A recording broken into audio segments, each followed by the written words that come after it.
Hello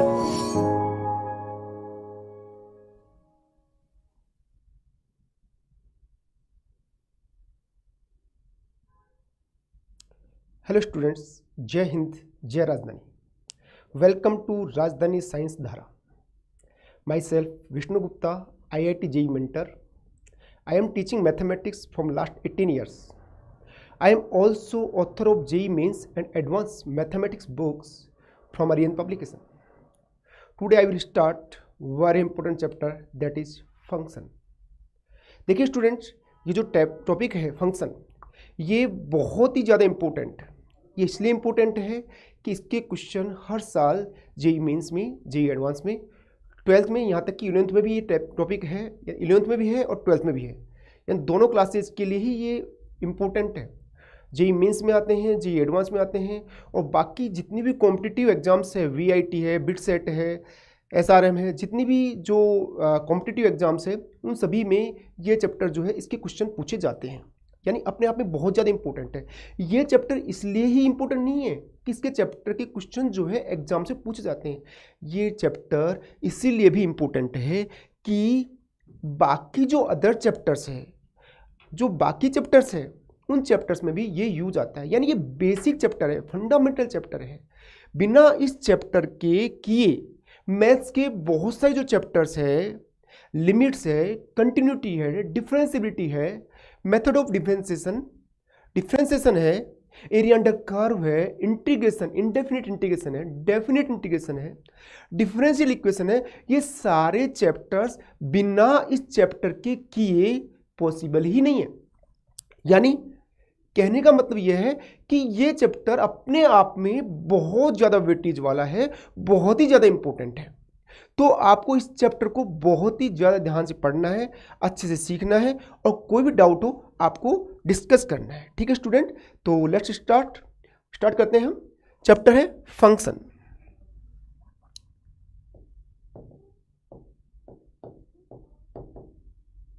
function सबसे पहले कोई भी चैप्टर स्टार्ट करते हैं तो हमें यह पता होना चाहिए कि व्हाट इज द डेफिनेशन।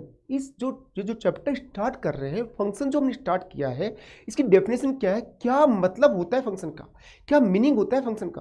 तो सबसे पहले हमें सीखना है फंक्शन की डेफिनेशन, परिभाषा।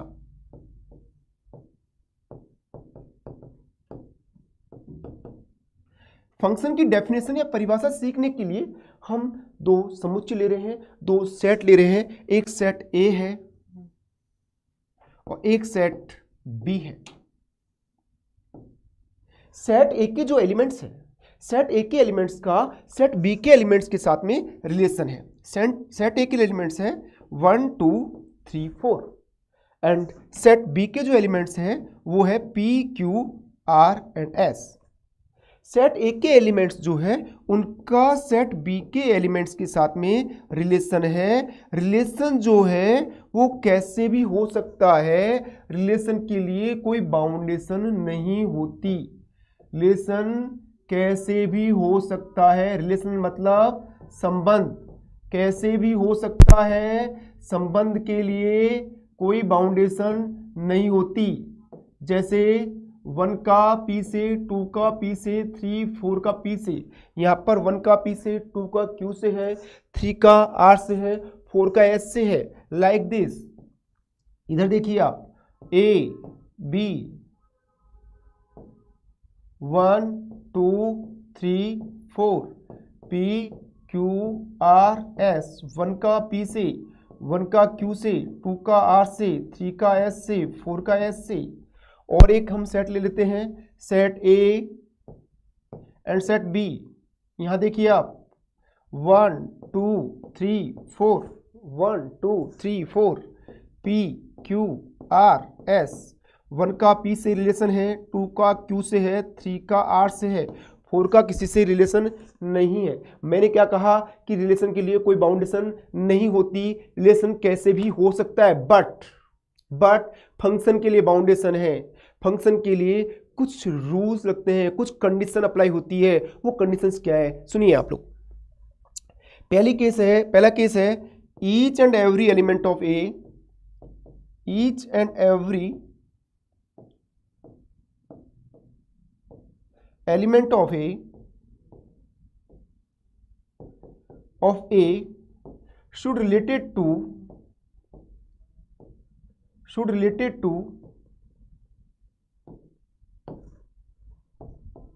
any element ऑफ बी, एक का प्रत्येक एलिमेंट, एक का प्रत्येक अवयव बी के किसी ना किसी अवयव से जुड़ा होना चाहिए। जरूरी है कि एक का फंक्शन होने के लिए ए के अंदर कोई भी एलिमेंट ऐसा नहीं होना चाहिए जिसका बी के किसी एलिमेंट के साथ में रिलेशन नहीं हो। ऐसा होगा तो फिर वो फंक्शन नहीं होगा। तो फंक्शन होने के लिए जरूरी है कि ए का प्रत्येक अवयव बी के किसी न किसी अवयव से जुड़ा होना चाहिए।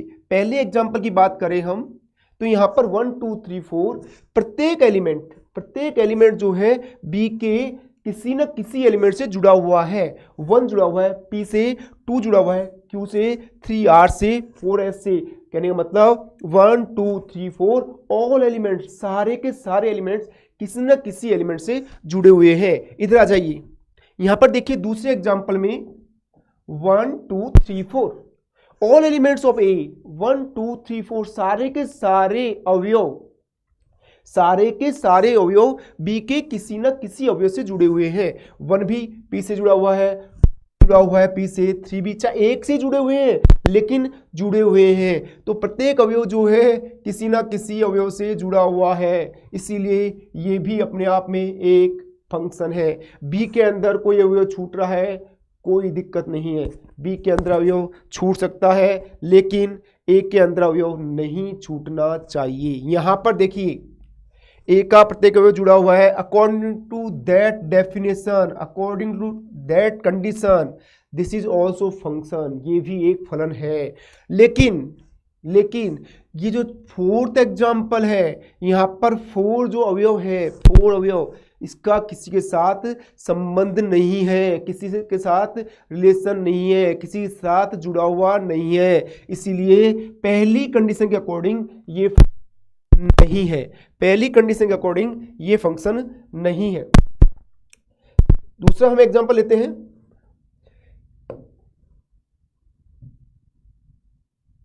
देखिए दूसरी कंडीशन ले रहे हैं हम।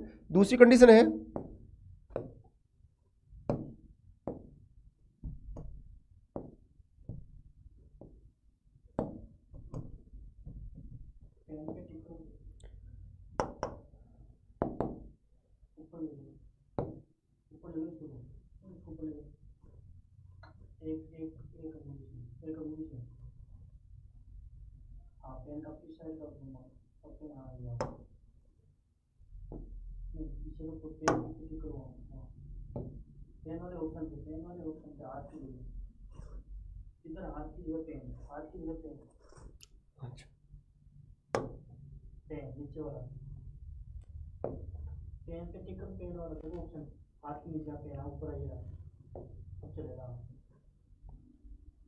Yes.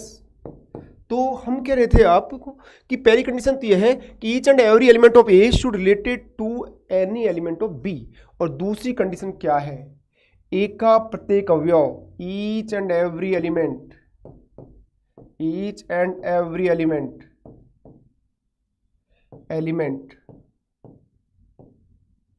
Of A should related to one and only one element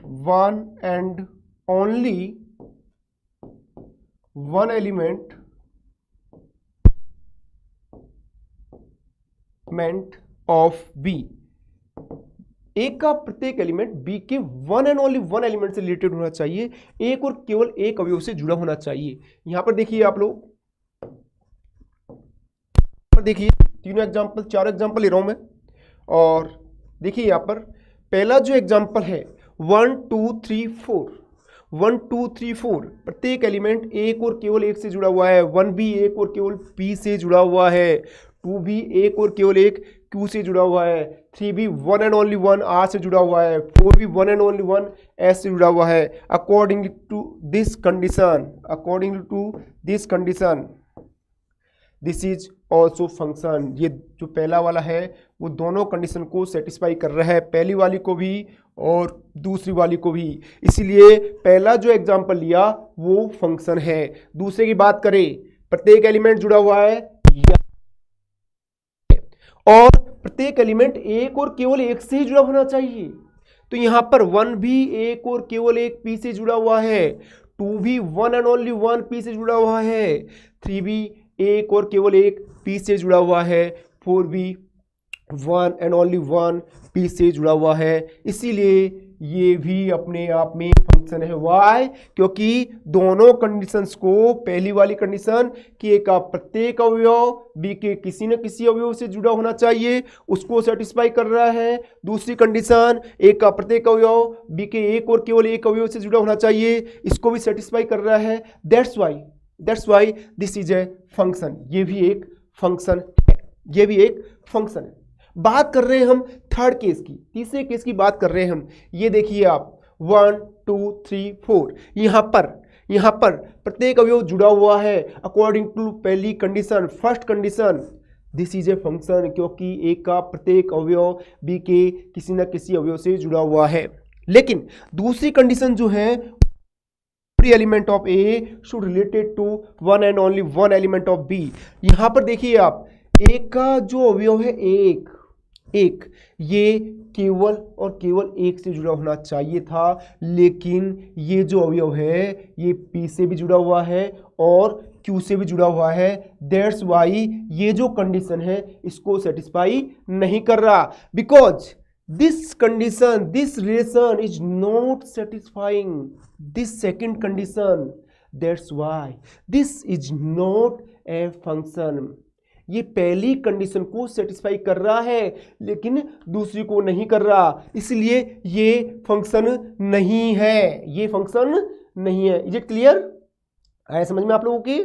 चलिए फोर्थ केस की बात कर रहे हैं। फोर्थ केस के अंदर तो पहले ही फंक्शन नहीं था, क्योंकि पहली कंडीशन को ही सेटिस्फाई नहीं कर रहा था ये, तो जो फोर्थ वाला केस है वो तो फंक्शन है ही नहीं। यानी फंक्शन जो है पहला केस है और दूसरा केस है, तीसरा और चौथा केस फंक्शन के एग्जाम्पल नहीं है।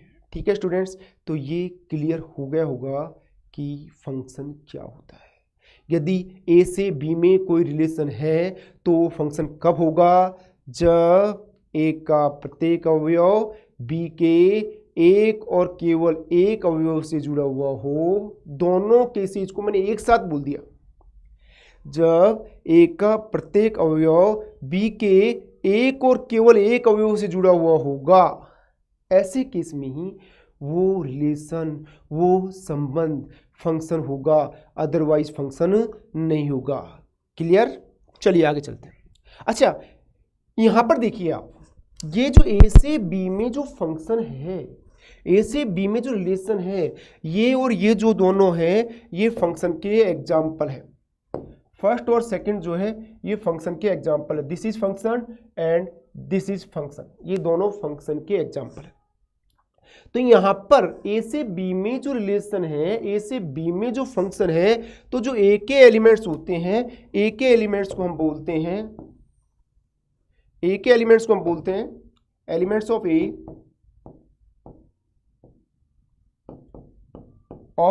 ए के जो एलिमेंट्स है इनको हम बोलते हैं डोमेन ऑफ द फंक्शन, प्रांत, डोमेन ऑफ द फंक्शन। ए के जो अवयव है उनको हम फलन का प्रांत बोलते हैं, domain of the function, domain of the function, फलन का प्रांत। ए के अवयवों को, ए के अवयवों को हम फलन का प्रांत बोलते हैं। और बी के जो अवयव है, element of B, element of B, B के अवयव, बी के अवयव, बी के अवयव, इनको हम क्या बोलेंगे? सहप्रांत, कोडोमेन। क्या बोलेंगे स्टूडेंट्स? वेरी गुड, शाबाश। Codomain, codomain of function, codomain of function बोलेंगे इसको, सहप्रांत। ठीक है, सहप्रांत, फलन के सहप्रांत, सहप्रांत बोलेंगे इसको। देखिए, अगर हम अगर हम देखें तो यहाँ पर देखिए 1 2 3 4 ए के अवयव है, तो ये क्या है, प्रांत है। P Q R S B के अवयव है, इनको क्या बोलेंगे, सह प्रांत। यानी 1 2 3 4 इज डोमेन। यहाँ पर 1 2 3 4 जो है वो डोमेन है, डोमेन क्या है, 1 2 3 एंड 4, 1 2 3 4 इज डोमेन।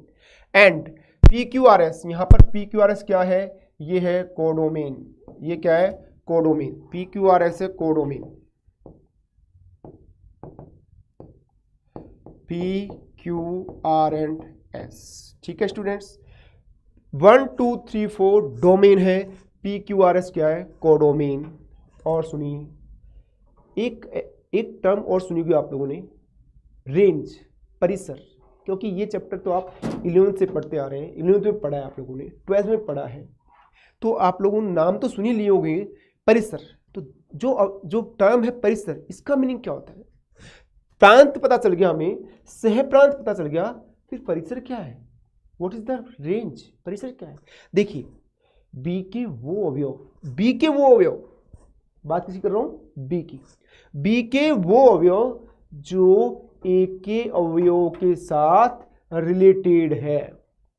बी के वो अवयव जो कि ए के अवयवों के साथ रिलेटेड है, उनको हम बोलते हैं परिसर। तो यहां पर इस एग्जांपल के अंदर देखिए तो P भी जुड़ा हुआ है, Q भी जुड़ा हुआ है, R भी जुड़ा हुआ है, S भी जुड़ा हुआ है, यानी B का प्रत्येक अवयव जुड़ा हुआ है। तो इस केस में परिसर जो होगा, इस केस में जो परिसर होगा, रेंज जो होगी, परिसर रेंज, वो पी क्यू आर एस सारे के सारे अवयव होंगे, पी क्यू आर एस सारे के सारे अवयव।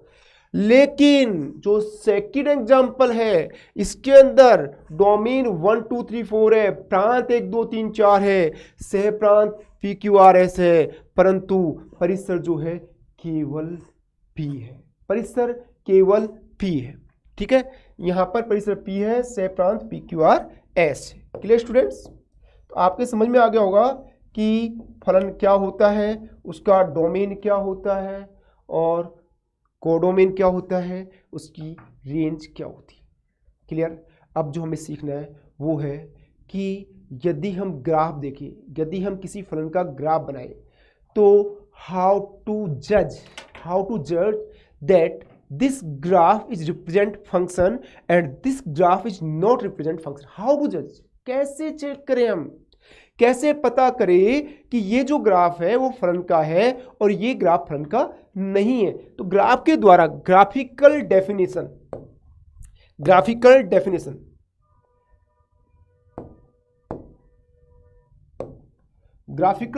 ऑफ फंक्शन,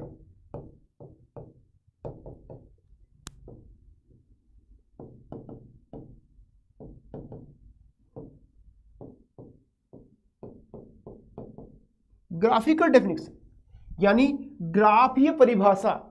ग्राफ को देख करके कैसे चेक करें कि ये ग्राफ जो है वो फलन का है या फिर फलन का नहीं है। सुनिए ध्यान से, जो मैं बोल रहा हूं ध्यान से सुनिए आप लोग।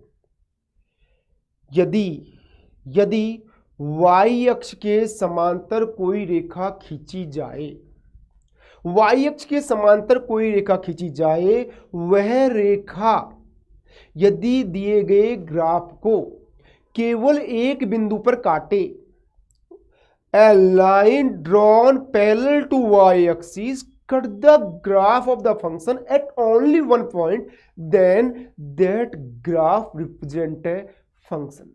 A line drawn parallel to y-axis cut the graph of the function graph at the one point, then that graph represent the function. Clear?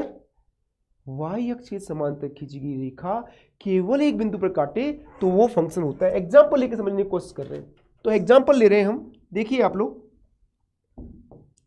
Example लेकर के समझने की कोशिश कर रहे हैं हम। एग्जांपल है y is equal to sine x. मैं साइन एक्स वाला फंक्शन ही क्यों ले रहा हूं, क्योंकि ये त्रिकोणमितीय फलन है और हर स्टूडेंट जो भी बैठा हुआ है क्लास के अंदर, मुझे पता है कि वो जानता है कि साइन एक्स का ग्राफ कैसे होता है, क्योंकि त्रिकोणमिति, ट्रिग्नोमेट्री हर स्टूडेंट ने 11th में पढ़ी हुई है, यहाँ तक भी 10th क्लास में भी पढ़ी हुई है। तो ग्राफ के बारे में सभी स्टूडेंट्स को आइडिया है साइन एक्स के ग्राफ के बारे में। तो मैं साइन एक्स का ग्राफ बना रहा हूँ और मैं बताऊंगा आपको कि ये ग्राफ जो है फंक्शन का है या नहीं है। तो साइन एक्स का ग्राफ कैसा होता है, इस टाइप से ऐसे चलेगा, फिर ऐसे, फिर ऐसे, फिर ऐसे, इस टाइप से। ये होता है साइन एक्स का ग्राफ। मैंने क्या कहा अभी आपको, a line drawn parallel to Y axis. Y axis ये है, ये एक्सिस एक्स एक्सिस है। वाई एक्सिस जो होता है वो वर्टिकल होता है, एक्स एक्सिस जो होता है वो पड़ा हुआ यानी हॉरिजॉन्टल होता है। तो आप क्या कर रहे हैं, लाइन ड्रॉ कर रहे हैं पैरेलल टू वाई एक्सिस। देखिए आप, this line cut the graph, this line cut the graph at single point, one point पर कट कर रहा है, ग्राफ केवल सिंगल पॉइंट पर कट कर रहा है। That's why this graph is representing function. यह ग्राफ अपने आप में एक फंक्शन का ग्राफ है, फंक्शन है। और एग्जांपल ले रहे हैं हम, y is equal to X, जिसमें y और x दोनों इक्वल होते हैं, ये line y is equal to X है। Line drawn parallel to y axis, क्या बोला मैंने, y एक्सिस के पैरेलल लाइन ड्रॉ करें, y एक्सिस के पैरेलल लाइन ये हमने ड्रॉ की, क्या y एक्सिस के पैरेलल लाइन हम देख रहे हैं, क्या देख रहे हैं कि लाइन जो y एक्सिस के पैरेलल ड्रॉ की है वो ग्राफ को काट रही है। कितने पॉइंट्स पर, सिंगल पॉइंट पर, केवल एक पॉइंट पर कट कर रही है। That's why this is also a function, ये भी एक फंक्शन है। ठीक है स्टूडेंट्स, आप लोगों ने 11वीं क्लास में, 11th क्लास में आप लोगों ने 2D, 2 डायमेंशनल ज्योमेट्री, उसके अंदर वृत्त पढ़ा है, परवलय पढ़ा है, दीर्घवृत्त पढ़ा है, अति परवलय पढ़ा है। आप लोग सोच रहे होंगे कि अचानक फंक्शन में ये टॉपिक क्यों लेके आ गए सर, क्यों बोल रहे हैं 2D के बारे में, क्यों बोल रहे हैं सर्कल के बारे में, क्यों पैराबोला और इलिप्स और हाइपरबोला के बारे में बात की जा रही है। मैं इसलिए बात कर रहा हूं क्योंकि मैं याद दिलाना चाहता हूं कि साइन एक्स का ग्राफ कैसा होता है। मैं याद दिलाना चाहता हूं आप लोगों को कि पैराबोला का ग्राफ कैसा होता है, इलिप्स का ग्राफ कैसा होता है और हाइपरबोला का ग्राफ कैसा होता है। सोचिए और बताइए कि उन ग्राफ्स में यदि हम y एक्स के समांतर रेखा खींचे, तो वह रेखा कितने बिंदुओं पर काटती है, कितने पॉइंट्स पर काटती है। तो हम ग्राफ लेते हैं वृत्त का, और वृत्त का ग्राफ लेकर के और समझने की कोशिश कर रहे हैं कि यह ग्राफ जो है वो फंक्शन का ग्राफ है या नहीं है। वृत्त का graph x square plus y square is equal to a square, x square plus y square is equal to a square. Graph कैसे बनेगा इसका, देखिए इस टाइप से ये होगा सर्किल का ग्राफ। देख लीजिए आप, this is the graph of circle, ये ग्राफ ऑफ सर्किल है, वृत्त का ग्राफ। आप लोगों ने तो बनाया हुआ है, अच्छे से याद होगा आपको कि सर्किल जो वृत्त है उसका ग्राफ कैसा होता है। अब बात कर रहे हैं फंक्शन की, क्योंकि पढ़ तो फंक्शन ही रहे ना, तो फंक्शन की बात करिए। डेफिनेशन ऑफ फंक्शन, कि ग्राफ को देख करके कैसे चेक करेंगे कि ये जो वृत्त का ग्राफ है ये फलन का है या फिर नहीं है। कैसे चेक करेंगे कि ये ग्राफ फलन का है या नहीं है, तो क्या करेंगे आप जो है आपको क्या करना है, y अक्ष के समांतर रेखा खींचनी है। खींच दो, ये लो ये रेखा आपने खींची y अक्ष के समांतर। और बताइए मुझे कि यह रेखा हाउ मच पॉइंट्स, कितने बिंदुओं पर यह रेखा वृत्त को काट रही है। इट इज क्लियर, साफ दिखाई दे रहा है क्या कि यह जो रेखा है y अक्ष के समांतर खींची गई है, यह जो है ग्राफ को 2 पॉइंट्स पर काट रही है।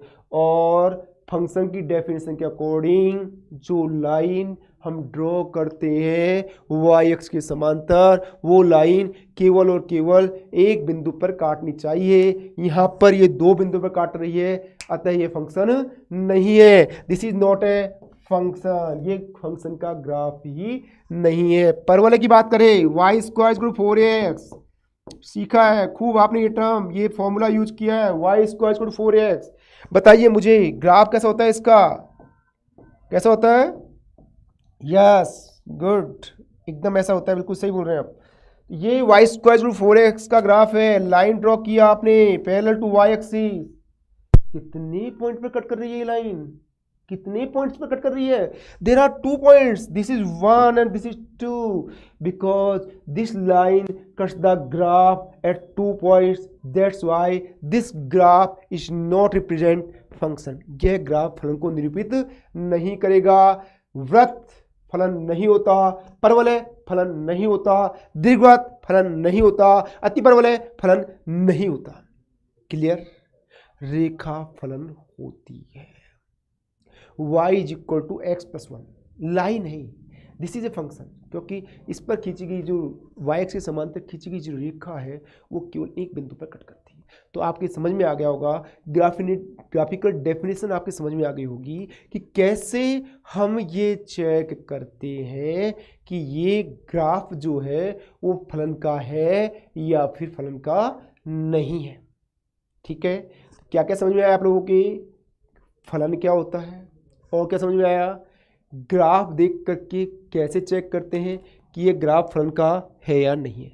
नेक्स्ट, अब जो मैं पढ़ाने जा रहा हूँ आपको, जो मैं आपको पढ़ाना चाहता हूँ, जो मैं आपको सिखाना चाहता हूँ, वो है how to check maximum number of function from A to B. A से बी में कोई रिलेशन है तो उसमें मैक्सिमम नंबर ऑफ फंक्शन कितने बन सकते हैं, कितने मैक्सिमम नंबर ऑफ फंक्शन बन सकते हैं, ये मैं आपको सिखाना चाह रहा हूं। मैक्सिमम नंबर ऑफ फंक्शंस, ए से बी में मैक्सिमम नंबर ऑफ फंक्शन।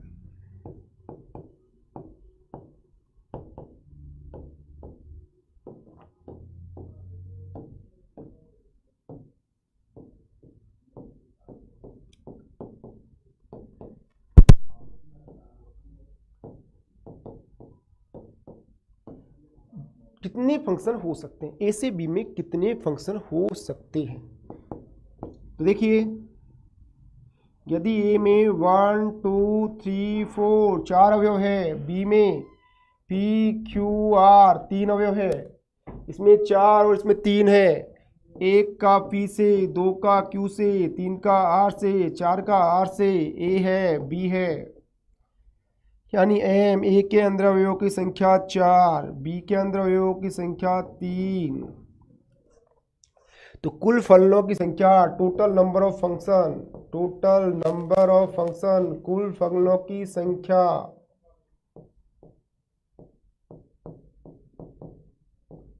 वो होगी आपकी n की पावर m, यानी 3 की पावर 4, यानी 81। टोटल नंबर ऑफ फंक्शन कितने होंगे? 81, 81 फंक्शन होंगे टोटल, 81 फलन। इसको आप, इस फॉर्मूले को आप ऐसे भी याद कर सकते हो, c की पावर d, यहां पर c represent number of elements in codomain, सह प्रांत के अवयवों की संख्या, and d represent elements of domain, प्रांत के अवयवों की संख्या। तो c की पावर d ये हो गया आपका सह प्रांत के अवयवों की संख्या की पावर प्रांत के अवयवों की संख्या 3 की पावर 4, यानी 81। तो कुल फलनों की संख्या जो होती है वो c की पावर d, ये फॉर्मूला यूज करना है, c की पावर d, और हम फलनों की संख्या निकाल सकते हैं कि कितने फलन है, ए से बी में कितने फलन, ये हम फाइंड आउट कर सकते हैं। ठीक है स्टूडेंट्स, चलते हैं आगे, चल रहे हैं।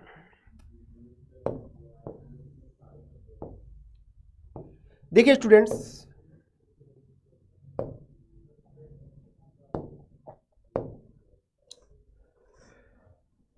रिप्रेजेंटेशन ऑफ फंक्शन,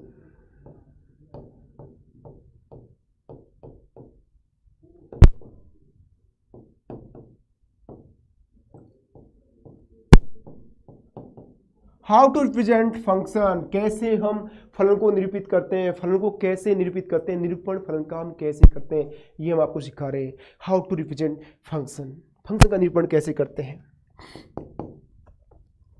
कोई फलन है एफ ए से बी में डिफाइन है, ए से बी में परिभाषित है, यहां पर ए के अवयवों को हम बोलते हैं प्रांत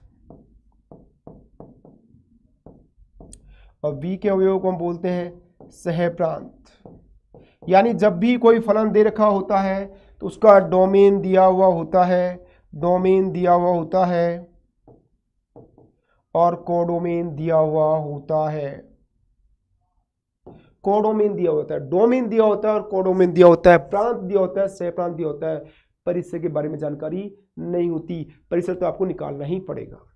यानी कभी भी फलन के अंदर यदि उसका रिप्रेजेंटेशन दे रखा हो तो प्रांत भी दे रखा होता है और सह प्रांत भी दे रखा होता है। जैसे ये दे रखा है एफ एन से डब्ल्यू में परिभाषित है, एफ एन से डब्ल्यू में परिभाषित है। तो यहाँ पर जो ये एन है प्रांत है, डोमेन है। डोमेन क्या है? एन किसको रिप्रेजेंट करता है? नेचुरल नंबर को। तो ये प्रांत है और डब्ल्यू ये कोडोमेन सह प्रांत है, डब्ल्यू ये है सह प्रांत। यानी नेचुरल नंबर प्राकृत संख्या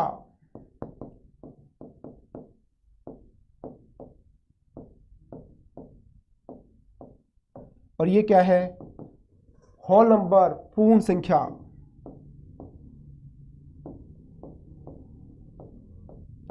तो ये जो है आपका प्रांत और परिसर होता है, प्रांत और परिसर। ठीक है, तो प्रांत और सह प्रांत। एन यहाँ पर प्रांत है, प्राकृत संख्या प्रांत है, डब्ल्यू यहाँ पर सह प्रांत है।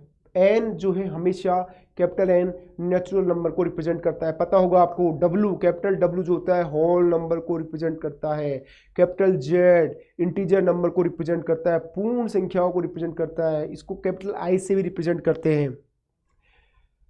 क्यू जो होता है वो रेशनल नंबर्स को रिप्रेजेंट करता है, क्यू डैश इरेशनल नंबर्स को रिप्रेजेंट करता है, कैपिटल आर रियल नंबर्स को रिप्रेजेंट करता है। ठीक है, तो ये सब कुछ आपको पता होना चाहिए, ये सब कुछ आपको आइडिया होना चाहिए। ठीक है स्टूडेंट्स,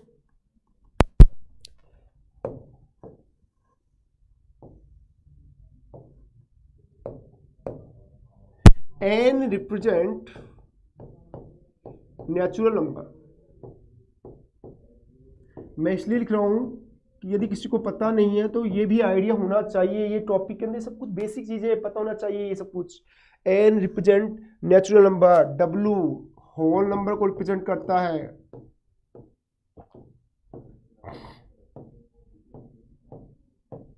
जेड इंटीजर नंबर को रिप्रेजेंट करता है,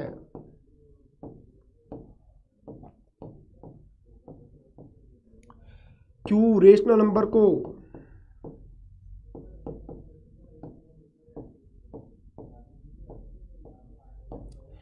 क्यू डैश इरेशनल नंबर्स को,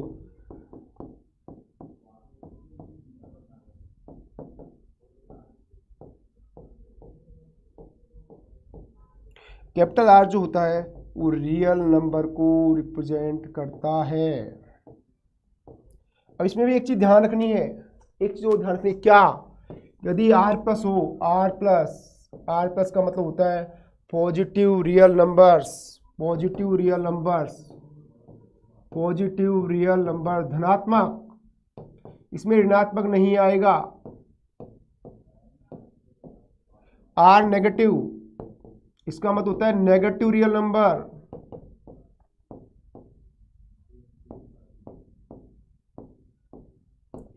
आर जीरो, इसका मतलब होता है आर नॉट बोलते हैं इसको, इसका मीनिंग होता है नॉन जीरो रियल नंबर।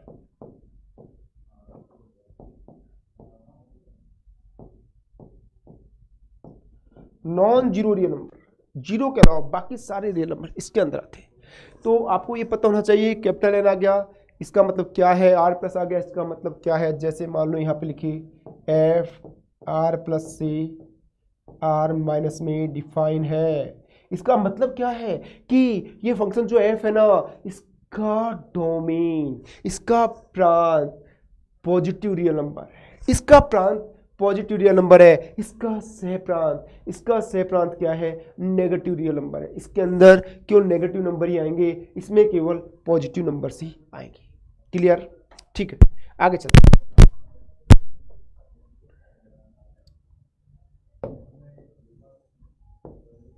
देखिए स्टूडेंट्स, आपको हमने बताया फंक्शन क्या होता है, फंक्शन की डेफिनेशन क्या है, ग्राफिकल डेफिनेशन क्या है, टोटल नंबर ऑफ फंक्शन कैसे निकालते हैं, how to represent function, function को रिप्रेजेंट कैसे करते हैं। अब जो हम पढ़ना चाह रहे हैं, हम कुछ बेसिक क्वेश्चंस लेंगे, कुछ बेसिक प्रॉब्लम्स लेंगे फंक्शन से रिलेटेड, फंक्शन से रिलेटेड कुछ बेसिक टर्म्स लेंगे, कुछ बेसिक क्वेश्चंस लेंगे जिनको कि हमें सोल्व करना है, हम आपको सोल्व करना बताएंगे, सिखाएंगे। मैं बता दूं आपको कि अभी हमने, आप सोच रहे होंगे कि डेफिनेशन बताइए और सर तो क्वेश्चंस की बात करने लग गए। ऐसे क्वेश्चंस करवाऊंगा जिन क्वेश्चंस को मतलब अभी जो कुछ भी नहीं पढ़ा ना, जो पढ़ रखा है ना आपने, कुछ भी पढ़ रखा है आपने अभी तक, बस वही नॉलेज की ज़रूरत है। बाकी आपको एक्स्ट्रा नॉलेज की ज़रूरत है ही नहीं। मैं तो आपको एंट्री करवा रहा हूँ फंक्शन के अंदर, फंक्शन से फेमिलियर बना रहा हूँ आपको। कुछ क्वेश्चंस लूँगा बेसिक प्रॉब्लम्स, जिनके लिए कि आपको कोई ज़्यादा नॉलेज की ज़रूरत नहीं है, केवल पुरानी जो नॉलेज है उन्हीं को यूज करना है और फंक्शन के क्वेश्चन सॉल्व करने हैं। कुछ बेसिक प्रॉब्लम ले रहा हूँ फंक्शन में एंट्री करवाने के लिए, ठीक है। तो क्वेश्चंस ले रहा हूँ मैं, मान लो F x is equal to 2x plus 3 है। F x is equal to 2x plus 3 है। आपसे कहा जाए f3 निकालो, इसका मतलब क्या हुआ, x की जगह 3 आ गया, बिकॉज यहाँ पर x की जगह 3 आया है। तो आपको जहाँ भी यहाँ पर x दिखाई दे, आपको x की जगह 3 पुट करना है। और आपने पुट किया 2 इंटू 3 प्लस 3 2 जा 6 plus 3 9, total number of f3 की जो वैल्यू आएगी वो आ गई 9, ठीक है। आपसे कहा जाए कि f-1 निकालो, जहां भी आपको x दिखाई दे क्या करेंगे, -1। बताइए ये क्वेश्चंस आप नहीं कर सकते क्या भाई, एफ एक्स आपको ये दे रखा है, -1 निकालना था, x -1, तो ये कोई अलग क्वेश्चन, ऐसा कुछ क्वेश्चन है कि मेरे को आपको कुछ पढ़ाना पड़ता, कुछ सिखाना पड़ता। केवल आपको तो मैं फेमिलियर, केवल एंट्री करवा रहा हूँ फंक्शन में, इस टाइप से ऐसे क्वेश्चन ले रहा हूँ मैं, ठीक है। तो f-1 क्या हुआ, 2 into -1 -2 plus 3 is equal to 1 आया, ठीक है। आपसे कहा जाए find f of f x निकालिए, f ऑफ f(x) क्या करेंगे आप, जहां भी आपको x दिखाई दे, आप x की जगह f(x) पुट कर देंगे। और जब आप x की जगह f(x) पुट करेंगे तो ये हो जाएगा 2 into f(x) plus 3, 2 into f(x) plus 3, और ये है आपका f(x) की वैल्यू क्या है, 2 into 2x plus 3 4x plus 6 plus 3 4x plus 9, ये आपका फाइनल आंसर हो गया 4x प्लस 9।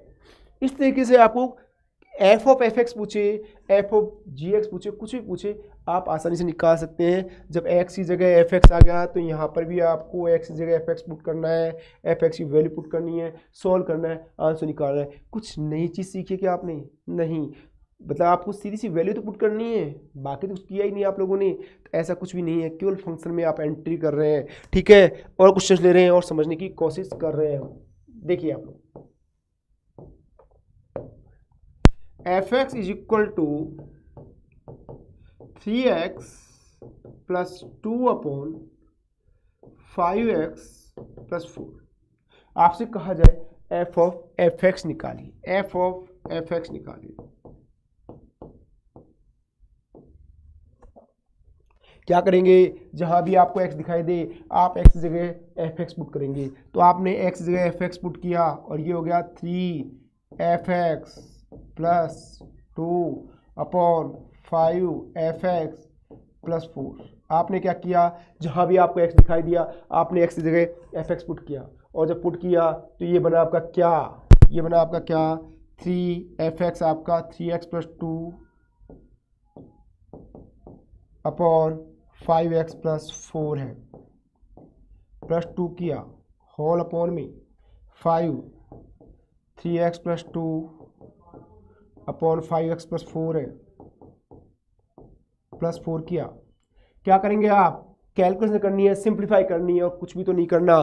सिंप्लीफाई किया आपने, ये 3 ऊपर वाले अंश वाले भाग से गुणा होगा, ये 5x प्लस 4 इससे गुणा होगा, ये इससे और ये इससे, जैसे एलसीएम लेके सॉल्व करते हैं वैसे ही सॉल्व करना है आपको। तो आप लोगों ने सॉल्व किया क्या, 3 3 जा 9x, 3 2 जा 6, 5 2 जा 10x,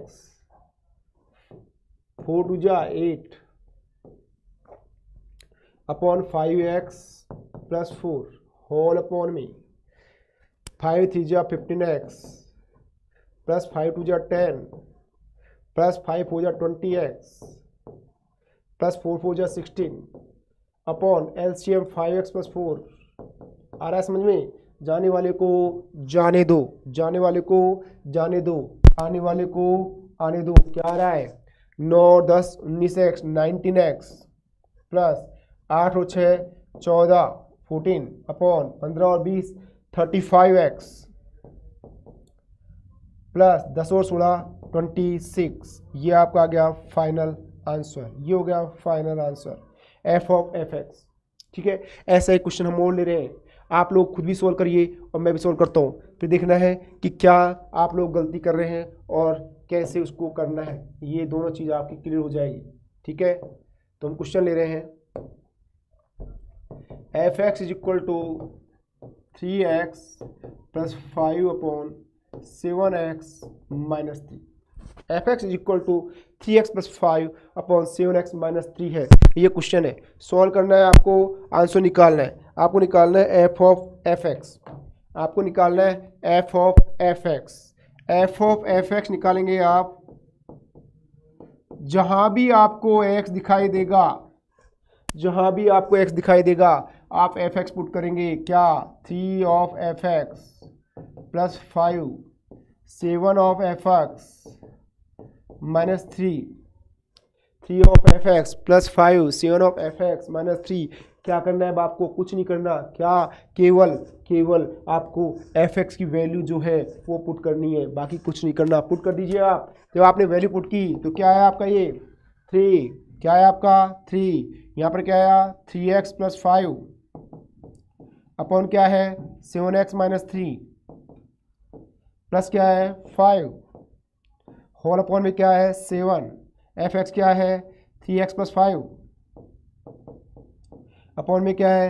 7x माइनस 3 माइनस क्या है? 3। सिंप्लीफाई करना है, सॉल्व करना है आपको, तो सॉल्व कीजिए इसको। आप सिंप्लीफाई करिए, तो सिंप्लीफाई करेंगे तो एलसीएम लेंगे और एलसीएम लेकर के सॉल्व करेंगे। तो एलसीएम लिया, क्या है एलसीएम? अंश वाले भाग में एलसीएम क्या है? 7x minus 3। हर वाले भाग में एलसीएम क्या है? 7x minus 3। जब आपने एलसीएम लिया तो ये बना आपका क्या? 3 3 जा 9x प्लस 5 3 जा 15 प्लस 7 5 जा 35x माइनस 5 3 जा 15 होल अपॉन में एलसीएम वाला पार्ट क्या है? 7x माइनस 3 है।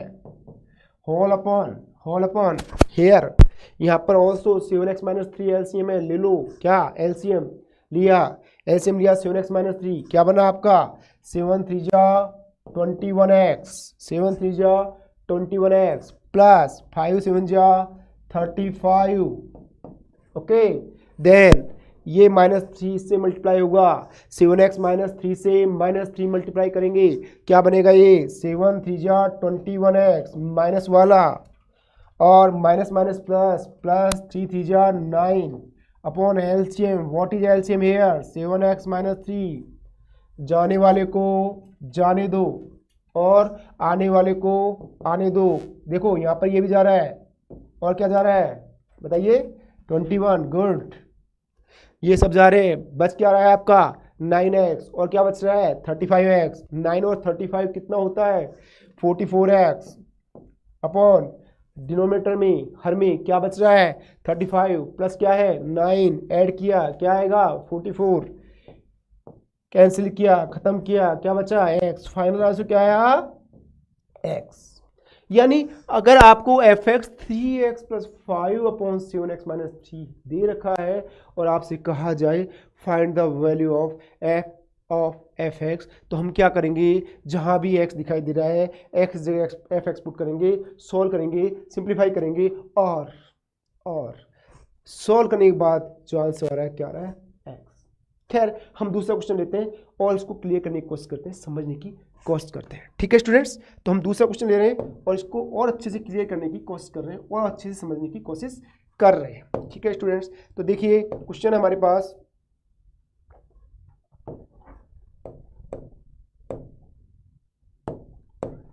F x is equal to 8x plus 3 upon 3x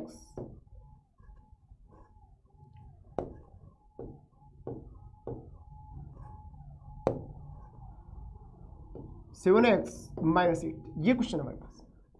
F x is equal to 8x plus 3 upon 7x minus 8, ये क्वेश्चन। और हमसे क्या कहा जा रहा है, find the value of f of f x. हमसे कहा जा रहा है एफ ऑफ एफ एक्स की वैल्यू निकालिए। क्या करेंगे आप, क्या करना है आपको, जब यहां पर एक्स की जगह एफ एक्स आ गया तो इसमें भी जहां भी आपको x दिखाई दे आपको एफ एक्स पुट करना है। सिंपल, कुछ नहीं करना, केवल एफ एक्स पुट करना है। तो करिए ना, पुट करिए। क्या, एफ एक्स की वैल्यू पुट किया हमने 8 F x plus 3 upon 7 f x minus 8 put किया हमने। एक्स की जगह एफ एक्स पुट किया। अब क्या करना है आपको, पुट करना है क्या, एफ एक्स की वैल्यू क्या है 8x plus 3 upon 7x minus 8। ये रख दीजिए, जहां भी आपको एफ एक्स दिखाई दे आप ये पुट कर दीजिए। और आपने पुट की तो क्या बना आपका 8x plus 3 upon 7x minus 8 plus 3 whole upon 7 f x जगह 8x plus 3 upon 7x minus 8 क्या किया आपने, कुछ नहीं किया, केवल आपने एफ एक्स की वैल्यू पुट की है। जहां भी आपको एफ एक्स दिखाई दिया और आपने उसकी जगह उठा करके जो एफ एक्स की वैल्यू पुट कर दी। अब क्या करना है, आपको सॉल्व करना है, सिंप्लीफाई करना है, एलसीएम लेना है, एलसीएम लेकर के मल्टीप्लाई करके सिंप्लीफाई करना है जो आपको आता है। तो आप सिंप्लीफाई कर रहे हैं, यहाँ पर आप इसे सॉल्व करेंगे तो 8 तो ऊपर न्यूमरेटर वाले पार्ट 8x प्लस 3 से मल्टीप्लाई होगा और 7x माइनस 8 से ये 3 मल्टीप्लाई होगा। और हमने मल्टीप्लाई किया 8 8 जा 64x प्लस 8 3 जा 24 प्लस 7 3 जा 21x माइनस 8 3 जा 24 होल अपॉन में 7x माइनस 8 रखा। एलसीएम वाला पार्ट नीचे, डिनोमिनेटर वाले पार्ट को, हर वाले भाग को सोल्व किया। 7 8 जा 56x प्लस 7 3 जा 21 प्लस 7 8 जा 56 माइनस में 56x और ये माइनस माइनस प्लस 8 8 जा 64 अपॉन एलसीएम वाला part that is 7x minus 8। अब क्या करेंगे, जाने वाले को जाने दो, 7x माइनस 8 7x माइनस 8 से जा रहा है, खत्म हो रहा है, खत्म कीजिए उसको। और क्या जा रहा है, देखिए आप यहाँ पर 24 को जाना पड़ रहा है, किससे, 24 से, और 56 को भी जाना पड़ रहा है। जो जा रहा है उसको जाने दो और जो आ रहा है उसको आने दो। क्या आ रहा है, 64 प्लस 21 क्या आया, 4 और 1 5, 6 और 2 8, 85x upon 21 plus 64 again 85। Again जो जा रहा है उसको जाने दो, आ रहा है उसको आने दो। फाइनल आंसर x, क्या है आंसर, x। खैर जो भी है, हम एक क्वेश्चन और लेकर के कुछ और चीज मैं आपको जो सिखाना चाह रहा हूँ, समझाना चाह रहा हूँ, वहां पर लेकर आ रहा हूँ चीजों को मैं। तो मैं एक क्वेश्चन और लेता हूँ और आपको जो चीज मैं सिखाना चाह रहा हूँ वहां पर मैं लेके आ रहा हूँ। ठीक है स्टूडेंट्स, तो मेरा क्वेश्चन जो है वो है F x is equal to 2017x plus 2019 whole upon 2018x minus 2019। आपसे कहा जाए फाइंड, क्या कहा जाए आपसे, find f of f of f of f of f x 5 time 1 2 3 4 5 इतना। और ये तो टर्म्स भी बहुत ही टिपिकल टाइप की दिखाई दे रही है। 2017 क्या दिखाई दे रहा है, 2018 क्या, 2019, मतलब बड़ा अजीब सा लग रहा है क्वेश्चन ही देखने में, बहुत डरावना भयंकर वाला फेस लग रहा है हमें, अजीब सा फेस लग रहा है। अब क्या करें इस क्वेश्चन को, इस टाइप क्वेश्चन आते हैं जेईई मेंस में, इस टाइप क्वेश्चन पूछे जाते हैं जेईई एडवांस में। तो ऐसे क्वेश्चंस को सॉल्व करने के लिए यदि आप पूरा मेथड यूज करेंगे तो आप लोग कर ही नहीं सकते, आप लोग उसको सॉल्व ही नहीं कर पाएंगे। क्योंकि पहली बात तो इतनी बड़ी टर्म्स और उसको कैलकुलेट करना, पहले एफ ऑफ एफ एक्स निकालना, then f of f x निकालना, फिर एफ ऑफ एफ एक्स निकालना 4 बार और फिर 5 बार निकालना। और मान लो क्वेश्चन यहाँ पर तक ही सीमित नहीं हो एग्जाम में तो वो तो कुछ भी पूछ सकते हैं, मर्जी के मालिक है वो, तो कुछ भी पूछ सकते हैं वो तो। मान लो उन्होंने पूछ लिया क्या, उन्होंने पूछ लिया ये find f of f of f of F, कौन सी ईयर चल रही है, कौन सी ईयर चल रही है 2020, और कहा गया आपसे कि 2020 तक, अप टू 2020 तक, यहां तक का निकालिए। अब तो आप खत्म। देखते ही क्वेश्चन को समझ में नहीं आ रहा क्या करे, कैसे करेंगे इस क्वेश्चन को, ये तो बड़ा मुश्किल का काम हो गया, बड़ा मुश्किल हो गया इस क्वेश्चन करना। तो ऐसे क्वेश्चंस को सॉल्व करने के लिए लगती है ट्रिक्स। देखते ही आंसर निकाला, देखते ही क्वेश्चन देखा और आंसर, तो वो क्या तरीका है वो सिखा रहा हूं मैं आपको अभी। इसी क्वेश्चन से मैं सिखा रहा हूं कि कैसे हम ऐसे क्वेश्चंस का आंसर देखते ही बाय यूजिंग ट्रिक निकाल सकते हैं। देखिए सुनिए स्टूडेंट्स, जब भी कभी ट्रिक को मैं अलग इंक से लिख रहा हूं, जब भी कभी F x is equal to, जब भी कभी F x is equal to A X plus B upon C X plus D हो, F x is equal to A X plus B upon C X plus D हो, कभी भी ऐसा हुआ, ऐसा हो तो क्या करेंगे, तो हम ये देखते हैं ए और डी में क्या रिलेशन है, and a is equal to minus D हो, जैसे जैसे ए 2017, और यहां पर भी आप एक काम करिए, इसको 2017 ही कर दीजिए, 2017 ही कर दीजिए इसको, यानी ए और डी एक जैसे हो, साइन अपोजिट हो, साइन अलग अलग हो, यहाँ पर 2018, यहाँ पर माइनस 2018, ऐसा हो, A is equal to minus D हो, इन दैट केस, ऐसी स्थिति में ध्यान रखिए आप लोग, ऐसी स्थिति में हमेशा f of f of f of n time, n time, n कितना भी हो, चाहे 2020 हो, चाहे 100 हो, चाहे 500 हो, कुछ भी हो, एन कैन बी एनीथिंग, कुछ भी हो सकता है, तो उसका जो आंसर होता है वो होता है एक्स, एक्स आंसर होता है। कुछ भी नहीं सोचना, दिमाग ही नहीं लगाना, क्यों सोचे हम, और दिमाग लगा के भी क्या कर लेंगे, क्योंकि ये क्वेश्चन तो हम सॉल्व भी नहीं कर सकते, इतनी बड़ी कैलकुलेशन पॉसिबल है क्या, नॉट पॉसिबल, तो क्यों लगाए दिमाग हम, सीधा ट्रिक है क्या, यदि एफ ऑफ एफ एक्स जो होगा वो एक्स होगा, यदि A is equal to minus D हो, ये फॉर्म हो, तो कब, जब एन इवन हो, when N is even, when N is even, even मतलब सम, इवन, इवन हो, इवन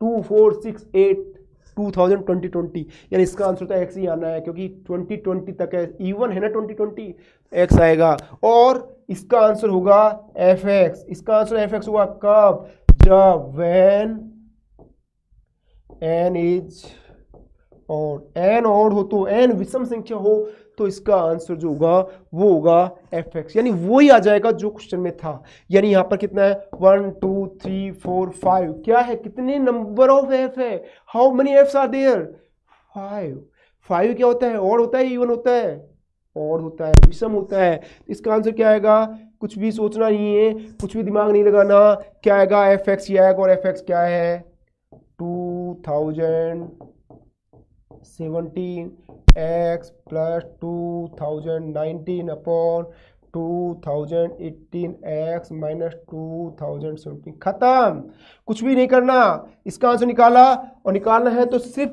आपको देखते आंसर निकालना है, और ये हो गया आपका आंसर। और आपसे कहा जाए नहीं मुझे तो ये चाहिए, मुझे तो ये चाहिए, इसका आंसर निकालना है आपको, तो इसका आंसर कैसे निकालेंगे, यहां पर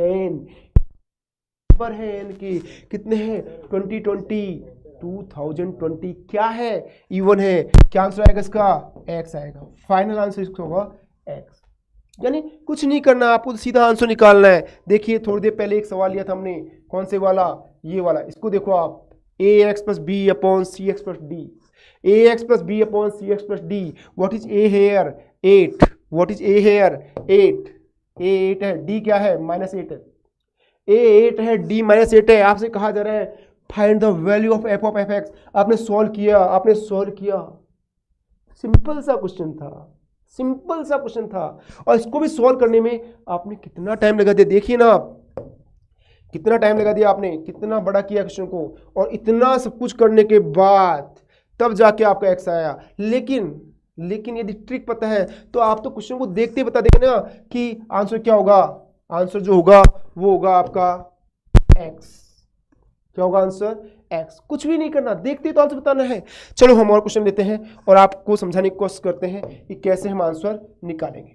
ठीक है स्टूडेंट्स, चलते हैं। मान लो F x is equal to 2015x plus 2018 upon 2017x minus 2015। ये क्वेश्चन देखते समझ में आ रहा है कि क्या पूछना चाह रहा है, क्या कहना चाह रहा है और क्या इसके अंदर टिक लगने वाली है। सब कुछ समझ में आ रहा है हमारे, क्या ट्रिक इसमें यूज आने वाली है। खैर जो भी है, क्वेश्चन जो पूछा जा रहा है, हमसे पूछा जा रहा है find the DDX of differentiation में। DDX यहाँ पर आप लोग सोच रहे होंगे DDX पढ़ाया नहीं, बट DDX आपने फिजिक्स में पढ़ा हुआ है, 11th क्लास में पढ़ा हुआ है, फिजिक्स में पढ़ा हुआ है। बहुत ही सिंपल बेसिक ही DDX पूछ रहा हूँ, इसलिए मैंने क्वेश्चन ले लिया। DDX पूछा जाए DDX ऑफ एफ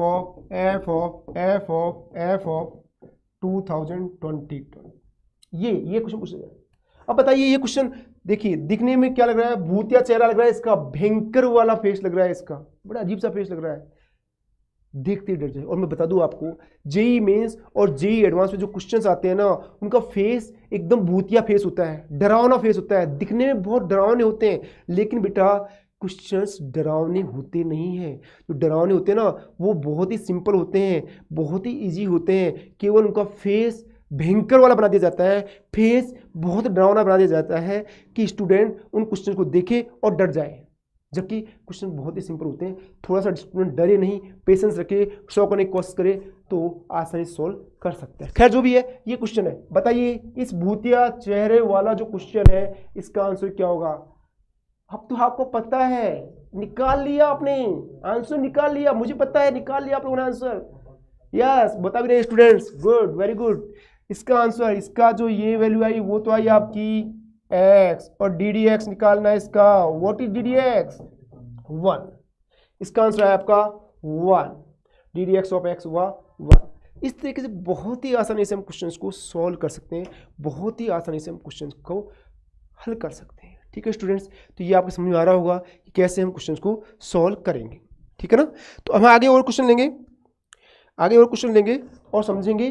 जो नेक्स्ट टॉपिक पढ़ेंगे हम, जो नेक्स्ट टॉपिक हम सीखेंगे, उसके अंदर बता दूं मैं आपको कि इसी टाइप के हम बहुत सारी प्रॉब्लम लेंगे और उन सभी प्रॉब्लम्स में हम आपको सॉल्व करने की ट्रिक्स बताएंगे। कैसे हम क्वेश्चन को देखते ही देखते सॉल्व कर सकते हैं, कैसे हम क्वेश्चन को आंखों में सॉल्व कर सकते हैं, कैसे हम क्वेश्चन को बिना देखे सॉल्व कर सकते हैं। बहुत सारी ट्रिक्स हम बताएं आपको कि हर क्वेश्चन की ट्रिक्स होती है, लेकिन आपको सीखनी है, आपको आनी चाहिए, वो पता होनी चाहिए। और ये जो ट्रिक्स मैं बताऊंगा आपको, मैक्सिमम ट्रिक्स मेरी खुद की सेल्फ मेड, यानी खुद की बनाई हुई ट्रिक्स है। आपको किसी बुक में नहीं मिलेगी, कहीं आपको ये ट्रिक्स नहीं मिलेगी, केवल मेरी खुद की जो बुक्स है उसमें मिलेगी, या मैं जो खुद पढ़ा रहा हूँ, मैं ट्रिक्स मैं मेरे स्टूडेंट्स को बताता हूँ, बस उन्हीं के पास होगी, बाकी किसी बुक में ये ट्रिक्स नहीं मिलेगी। तो आपको सीखना है, समझना है और पढ़ते रहना है। ठीक है स्टूडेंट्स, आज की क्लास को हम यहीं एंड करते हैं।